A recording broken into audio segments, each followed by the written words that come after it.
Hi everyone, it's Georgie here from Her Hair, My Head. This is part of my Back to Basics series of videos, which is for people who are new to wearing alternative hair, and it literally takes you right back to the basics of things you need to know when you're looking to buy a topper. So today I'm going to talk about human hair toppers. So you can buy human hair toppers and you can buy synthetic toppers. And you can actually also buy toppers that are a mix of human hair and synthetic.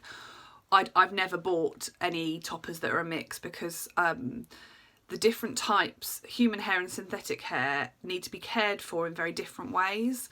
And so I've always felt that it seems a bit odd to mix the two. So today I'm going to talk just briefly about human hair toppers, the pros of having a human hair topper and how you look after them. So obviously human hair is somebody else's hair that has been attached to the topper.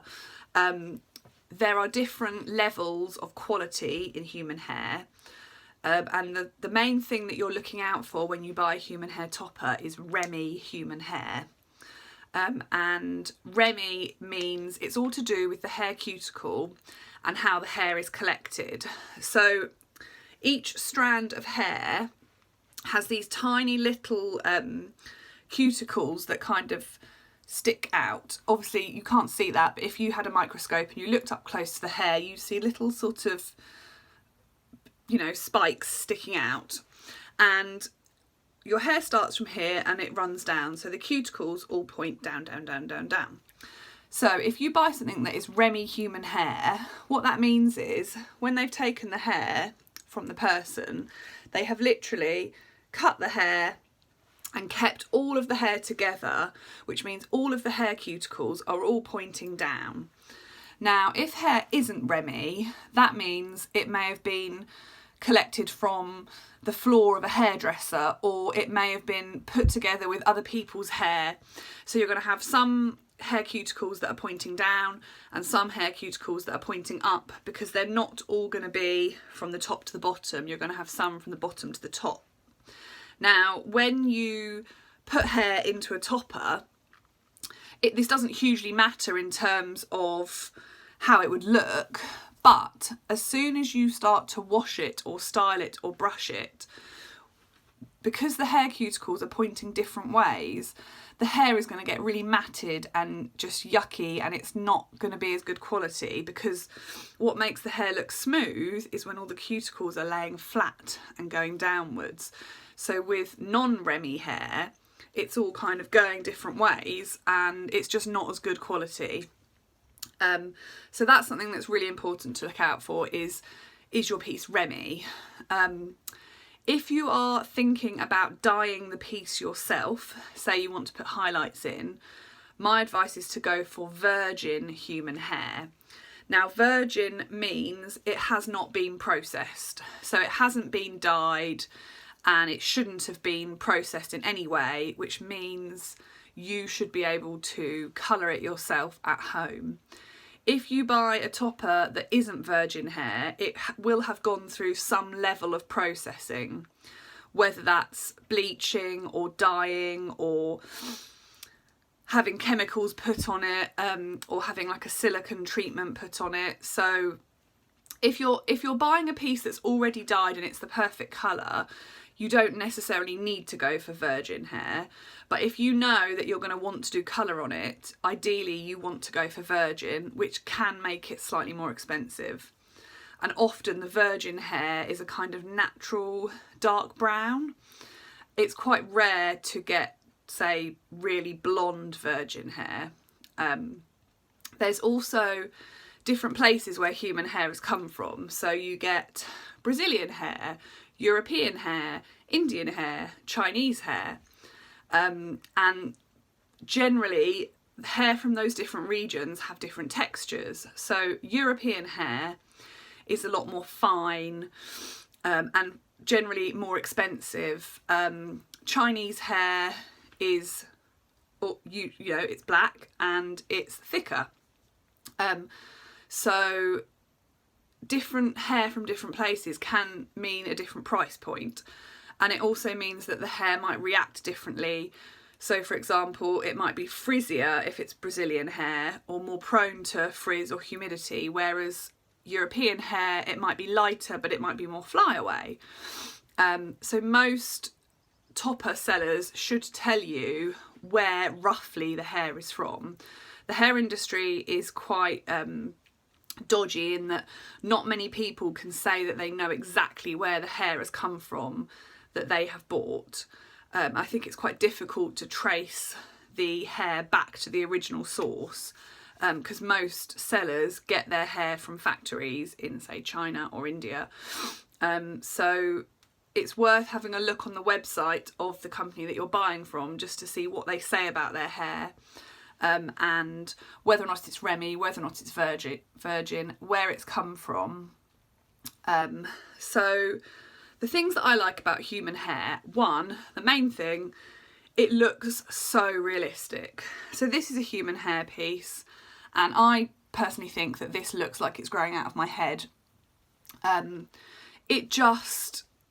It looks like real hair, and it behaves like real hair. So you have to care for it as you would human hair, which means if you're going to blow dry it or put straighteners on it or curl it, you must use heat protection spray, because on your own hair that grows from your head, if you heat style it, you get split ends and it gets dry, and you can cut them off. But on your topper, if you cut off the split ends, your topper's shorter. So you can keep going shorter and shorter, but essentially if you want the same length hair, you need to look after the hair. So heat style it as little as possible, but if you are going to heat style it, use a good heat protection spray. And then you also need to wash your topper as you would wash your own hair. I personally wash my toppers as little as possible. One, because I'm lazy and I don't like having to style them again, but I just think they don't necessarily need to get washed. Because you're on the hair on your head, you're obviously sweating and oil comes out and it makes it greasy, but that's not happening with a topper because there's a layer of material between your scalp and the hair. So I only wash my toppers if I've been somewhere like near a bonfire and they've got smelly, or I've touched it too much and it's got a bit greasy, or I've sprayed lots of hairspray in the fringe and there's been a bit of a product build up. But I mean, some people say they will wash their topper after a certain amount of wears. I just wash my toppers as little as I can. If they start to get smelly or they just look a bit lackluster, then I will give them a wash. So with a human hair topper, you will use the same kind of shampoos and conditioners that you would use on your own hair. But I tend to go for gentle, natural, sulfate-free, paraben-free brands, and I also like cruelty-free brands.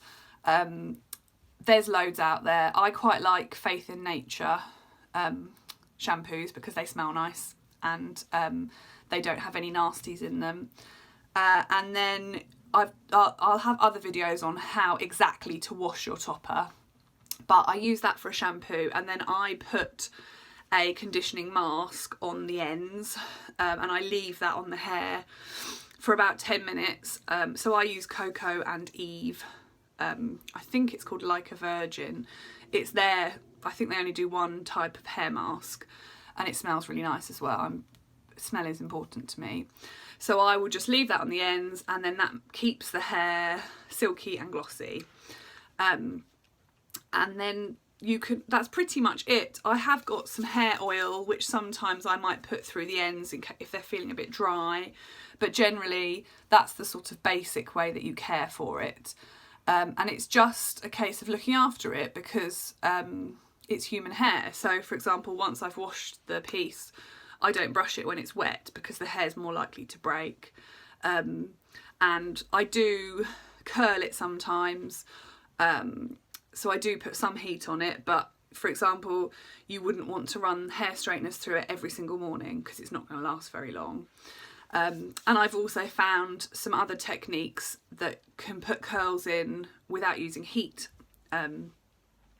So it's just a case of really looking after the hair And if you do look after the hair on a human hair topper, they do last for a long time.